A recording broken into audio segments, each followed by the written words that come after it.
వాడింతకు ముందులా లేడమ్మా. ఇంట్లో కూడా ఎవరితో ఒక పలుకు ఒక ముచ్చట లేదమ్మా.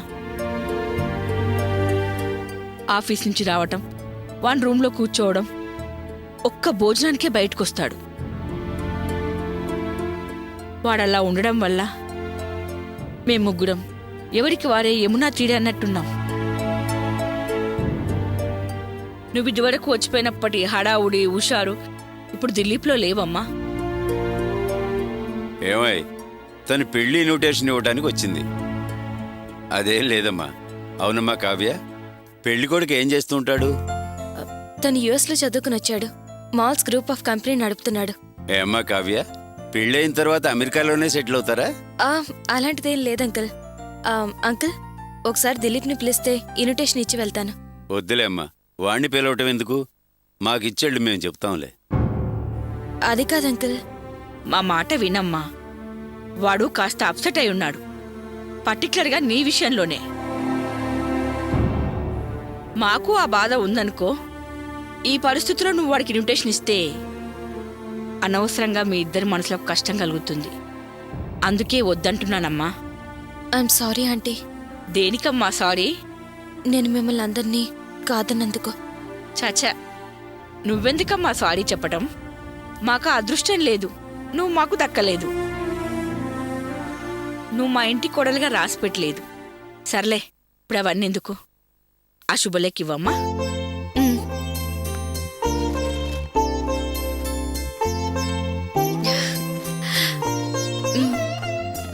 మీరిద్దరు ఖచ్చితంగా పెళ్లికి రావాలి, నన్ను ఆశీర్వదించాలి. తప్పకుండా వస్తామమ్మా. మా ఆశీర్వాదం ఎప్పుడూ నీకుంటుంది. దిలీప్ని కూడా తప్పకుండా తీసుకురావాలి. అలాగేనమ్మా. వస్తానంటీ. మంచిదమ్మా. కావ్య,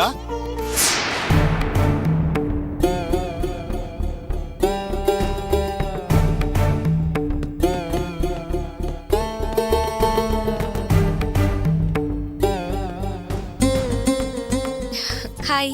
హాయ్ కావ్య. ఏంటి నీ మటుకు నువ్వు వచ్చేసి వెళ్ళిపోతున్నావు? అసలు నేను ఒక్కడిని ఉన్నానన్న సంగతే మర్చిపోయావా? ఎప్పుడొచ్చావు? కనీసం నాతో ఒక్క మాటన్నా మాట్లాడలేదు. ఏమా, కావ్య వచ్చిందని నన్ను పిలవచ్చు కదా? లేదు దిలీప్, వాళ్ళు పిలుస్తామన్నారు.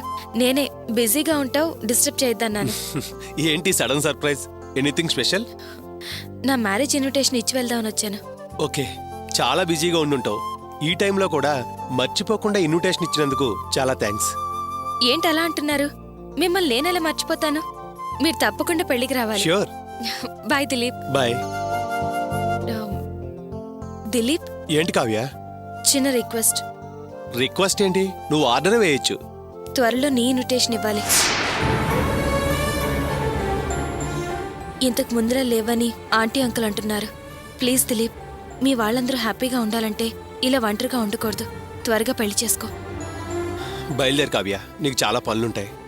ఏంటి దిలీప్, నేను అన్నదానికి సమాధానం చెప్పకుండా నన్ను బయలుదేరమంటున్నావు? కావ్య, మ్యారేజ్ అనే ఐడియా నాకు ఇప్పుడు లేదు. ఎప్పుడు కలుగుతుందో చెప్పలేను. ఒకవేళ మ్యారేజ్ ఐడియా కలిగితే రేపే రావచ్చు, నెలలు సంవత్సరాలు పట్టొచ్చు. లేదా అసలు ఐడియానే రాకపోవచ్చు. అందుకే ఆ విషయంలో నీకు నేను మాట ఇవ్వలేను. అయినా ఇప్పుడు అవన్నీ ఎందుకు, వదిలే. సరే, నేను వస్తాను.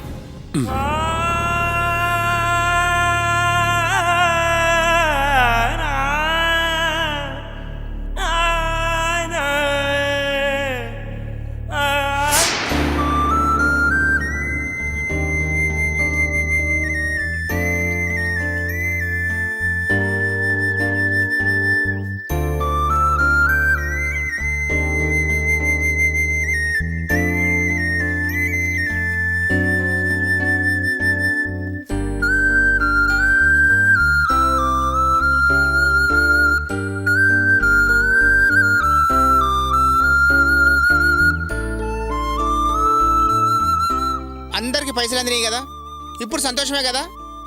4 పైసల కోసం చదువు కూడా పక్కన పెట్టి పిండి అమ్మి బతుకుతున్నారు. ఆడేనో చిన్న తప్పు జరిగింది, అందుకోసం కొత్తగా కొనుక్కున్న బండి అమ్మేసి ఆ పైసలు తెచ్చి మీకు ఇచ్చిర్రు. ఇక వాళ్ళు పిండి వ్యాపారం చేయరు. అందుకు నేను గ్యారంటీ. అందుకని మీరంతా జర పెద్ద మనసు చేసుకొని గా పోలీస్ స్టేషన్కి వెళ్ళి ఇచ్చిన కంప్లైంట్ వాపస్ తీసుకోరు. లేకపోతే గా పోరన్ లైఫ్ బర్బాద్ అవుతుంది. టోటల్ ఫ్యామిలీ అంతా రోడ్డు మీదకి వస్తుంది. అయ్యా తినే దాంట్లో కల్తీ కలిపాడన్న కోపంతో కంప్లైంట్ ఇచ్చాం గాని వాళ్ళ దగ్గర డబ్బులు గుంజాలని మాత్రం కాదయ్యా. మీరే చెప్పారు కదా లేని వాళ్ళని, అందుకే సరే అని ఒప్పుకుంటున్నాం. పెద్ద పెద్ద కంపెనీలు మోసం చేస్తున్నాయని ఇంట్లో చేసింది కదా అని నమ్మి కొన్నాం. ఇది కూడా ఇలాగే ఉంటే ఇంకెవరితో చెప్పుకోవాలయ్యా? ఇక మీదట ఎలాంటి తప్పు చేయనని చెప్పమానండి, మేం కేసు వాపస్ తీసుకుంటాం. చెప్పినా కదా మీరు చాలా మంచోళ్ళు, మంచి మనసున్నోళ్ళు. ఇక మీరు పోయినారి. నమస్తే వస్తామయ్యా. నమస్తే. మంచి. చాలా థ్యాంక్స్ అన్న. ఎట్లనో అట్లా వాళ్ళు ఈ విషయం అర్థం చేసుకున్నారు. కేసు వాపస్ తీసుకుంటామని చెప్పారు. ఇక మీరు ఏం ఫికర్ చేయగర్రి. మీరు పోలీస్ స్టేషన్కి పోయి మీ పోరని మీరు దొరకబోర్రి. ఆ ఎస్ఐకి ఫోన్ చేసి విషయం మొత్తం నేను చెప్తా. వస్తామయ్యా, మీరు చేసిన సాయం ఈ జన్మలో మర్చిపోలేమయ్యా. దీంట్లో నేను చేసింది ఏముందమ్మా? పిలిచినా మాట్లాడినా గంతే. బండమ్మి పైసలు తెచ్చింది మీరే కదా. వెళ్ళి మీ పిల్లల్ని తీసుకోపోండి. వస్తామయ్యా. ఆ, చాలా థ్యాంక్స్ మంచి. వీళ్ళు వస్తామన్నా. ఆ, పోయిరా. ఏయ్ ఐసాక్ ఫోన్ చేసి చేస్తున్నా అన్న.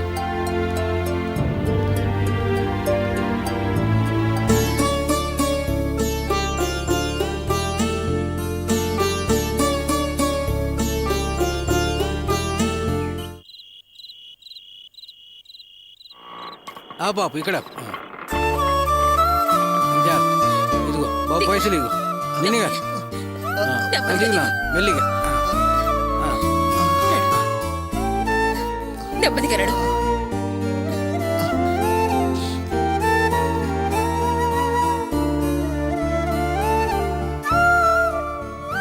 ఏరా, ఇక నుంచైనా అంత మంచి జరగాలని దేవుణ్ణి మొక్కుకున్నావా?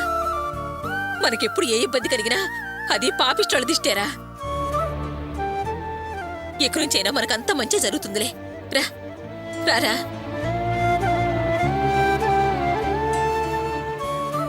మెల్లికనడు. జాగ్రత్త. ఇక్కడ కూర్చో. మెల్లిగా. నెమ్మదిగా దిగా. అయ్యయ్యో. కూర్చోరా. రాణి, వెళ్ళి కాఫీ తీసుకురమ్మా. నేను తీసుకొస్తాను అత్తయ్య. అలాగేనమ్మా.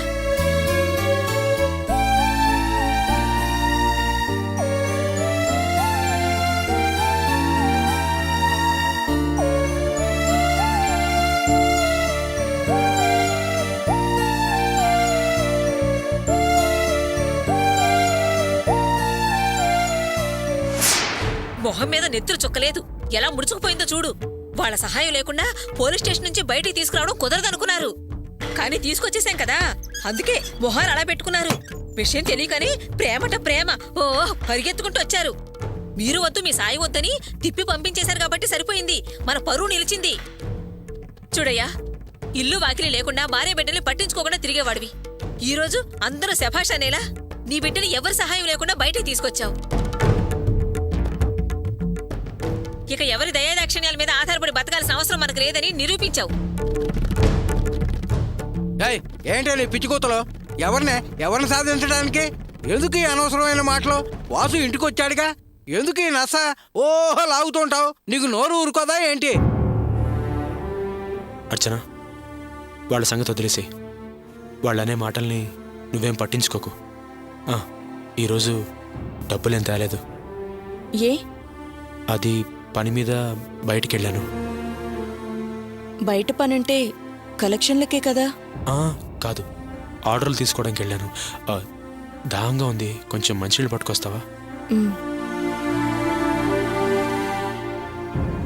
ఊరికి పని పాట లేకుండా బజార్ను తిరిగే మనిషి అనుకున్నాను. చాలాసార్లు గొడవపడి నిన్ను తిట్టాను కూడా.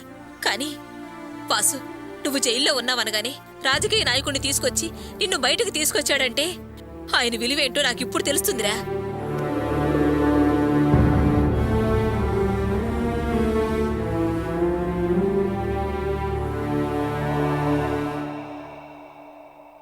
బయటికెళ్లే పనంటే వాసుని బయటికి తెచ్చే పనేనా? వాసునా? అబ్బే అదేం లేదే. అబద్ధం ఆడుకో. అసలు నీకు అబద్ధం ఆడడం కూడా సరిగ్గా తెలీదు. నువ్వు అబద్ధం ఆడుతున్నావని నీ కళ్ళల్లోనే తెలుస్తుంది. నీకున్న పరిచయాలకి, మామయ్యకున్న పరిచయాలకి ఎవరేం చేయగలరో నాకు బాగా తెలుసు. ఆ వేళ రాణికి సహాయం చేసినప్పుడే నేను నీతో అన్నాను, వాళ్ళకి నువ్వు సాయం చేస్తే నేనేం అనుకోనని. మళ్ళీ నా దగ్గర దాచాలని ఎందుకు చూస్తున్నావు? అర్చన, నీ దగ్గర దాయాలనుకున్నా నేను దాయలేను. ఇప్పుడెందుకులే, తర్వాత చెప్దాం అనుకున్నాను. వాసుగాడిని జైల్లో పెట్టారని తెలిసి వాడు చేసిన తప్పులన్నీ మన్నించేశాను. వాడిని విడిపించడానికి వెళ్ళొద్దని నన్ను శివగాడు తిట్టాడు. మళ్ళీ ఈ విషయం ఎక్కడ నీకు చెప్తే నన్ను తిడతావని భయపడి నీకు చెప్పలేదు. వాసుని పోలీసులు తీసుకెళ్ళినప్పుడు నేనెంత భయపడ్డానో తెలుసా? నాకే అలా ఉంటే నీకెలా ఉండుంటుందో నాకు తెలీదా? నన్ను నువ్వు అర్థం చేసుకుంది అంతేనా? ఒకవేళ నువ్వు నేను వాసుకి ఏ సాయం చేయను అని అనుంటే నేను చాలా బాధపడేదాన్ని.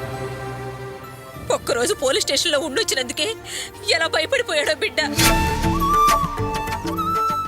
నరుడు దృష్టికి నల్లరాయి కూడా బద్దలవుతుందంటారు. పైగా ఏ రాయో రప్ప అయితే పర్వాలేదు, కానీ పాపిష్టి చూపు తగిలితే తట్టుకోలేమంటారు. మన ఇంట్లో ఉన్న ఈ పెద్ద దిష్టి కళ్ళాయే. టీవీ కొన్నాం, బండి కొన్నాం, కడుపు పంటతో చూసుంటారు. అందుకే వీడు జైలు పాలయ్యాడు. పెట్టాల్సిన దిష్టంతా పెట్టి చెయ్యాల్సిందంతా చేసి గదిలో కూర్చుని ఒకటే ఇకలు పక్కపక్కలు. నువ్వు మాట్లాడకయ్యా. వాళ్ళ వారం లేని తనానికే వీడికి ఇలా జరిగింది. వాళ్ళ గురించి ఇంకొక మాట మాట్లాడామంటే మర్యాదగా ఉండదు. ఎందుకు మాట్లాడకూడదయ్యా? అసలు నిజం చెప్పాలంటే పిండి కల్తీ చేసింది వాళ్లే. భాగ్యం, పిచ్చి పిచ్చిగా మాట్లాడమాకు, నోరు పుచ్చిపోతుంది. నేనే ఊరికే అనడం లేదయ్యా. పొద్దున్నే ఆ పిండి మనం దోశలు వేసుకుని తిన్నావా లేదా? మరి మనకేం కాలేదే. షాపులో వేసిన పిండిలో కల్తీ ఎలా అయింది? కావాలనే మన వ్యాపారం దెబ్బతీయాలనే వీళ్లే ఏదో కలుపుంటారు.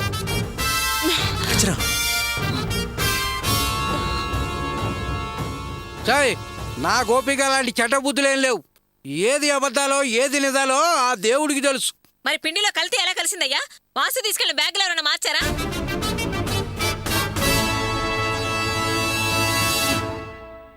అమ్మా, అదే జరిగింది.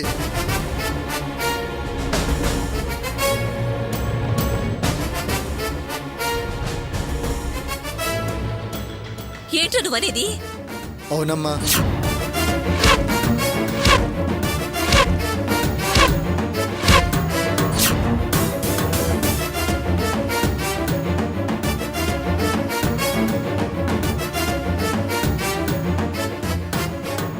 డౌటే లేదు, వాళ్లే మార్చుంటారు. ఆ మార్చిన వాళ్ళు మా నాన్న మనుషులే అయ్యుంటారు. ఏంటమ్మా నువ్వనేది? మీ నాన్న అలా ఎందుకు చేస్తాడమ్మా? ఏంటమ్మా నువ్వు ఇంకా అర్థం చేసుకోవు? మేం బాగుండకూడదనే కదా మా పంచర్ కొట్టింది. అంతకుముందు రేవతిని పనిలోంచి కూడా తీయించేశాడు. మనం పనిచేసి డెవలప్ అవడం ఆయనకి ఇష్టం లేదమ్మా. ఖచ్చితంగా ఈ పని ఆయనే చేయించుంటాడన్న అనుమానం. ఏమే, అర్థమైందా కల్తీ ఎవరు చేశారో? అవునత్తయ్య, మా నాన్న ఈ పని చేయించుంటాడు. నాకు ఆయన గురించి బాగా తెలుసు. ఆయన ఎవరి మీదన్నా పగబడితే ఇలాగే చేస్తాడు. పగ తీరే వరకు నిద్రపోడు. తన మన అని కూడా చూడడు. వాసు విషయంలో కూడా ఈ పని ఆయనే చేసుంటాడు. అత్తయ్య, ఆయన్ని ఊరికే వదలను.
శభాష్! ఇన్నాళ్లకు ఈ మాధవరావుని పేరు పెట్టి పిలిచేదాన్ని చూశాను.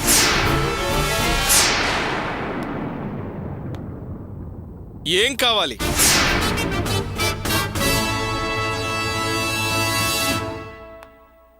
నా ఇంటి ముందుకు ఎవరొచ్చినా, ఆఖరికి అది బిచ్చగత్తైనా సరే, అడిగింది ఇవ్వటం ఈ మాధవరావు అలవాటు. రేయ్,